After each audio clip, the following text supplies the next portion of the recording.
Personeline teşekkür ediyoruz. Tabii aslında kıtalar belirliyor. Kıtalar belirlenirken artık bazı benzer özellikleri olabilir. Farklılıkları olabilir. Ama her birimiz ayrı bir dünyayız. Nasıl geniş düşünmemiz lazım? Yani nerede, nasıl yaşayacağına insanın kendisinin karar vermesi lazım ama en önemli şey yaşamımız.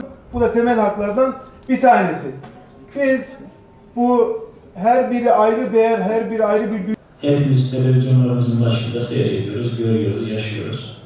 İnsanlar öldürülüyor, katlediliyor. 1 saat, 2 saat günden elektrik veriliyor. 1-2 saat su veriliyor. İnsanlar haftalık ancak banyo yapabiliyor. Giren bir bisküvi dahi İsrail'in kontrolünden geçiyor. Hapishaneye çevrilmiş. Şimdi bankamatikten para çekeriz. Parayı sayma ihtiyacı duymayız. Olmasına rağmen niye insana güvenmiyoruz? Demek ki akıllı olmak, sadece pozitif olan, doğru olan, gerçek olanı yapmak. Dünyadaki şartlar hep böyle gitmeyecek. Yani dünya ne 1900'lerin başındaki dünya, ne 1950'lerdeki dünya. Yani dünya değişiyor. Özelliklerin bizde olmadığı anlamına geliyor.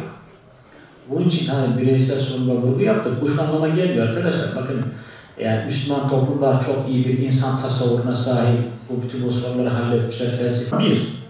Hangi felsefi olarak ben söyleyeceğim? Hangi olay yaparsanız yapın bu neden sorusu sorulur. Her yıl biliyorsunuz 10 Aralık İnsan Hakları Haftası'dır.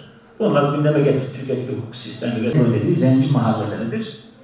Ve bazı mahallelere polis danger zone yazıyor yani. Evet, çok teşekkür ediyoruz.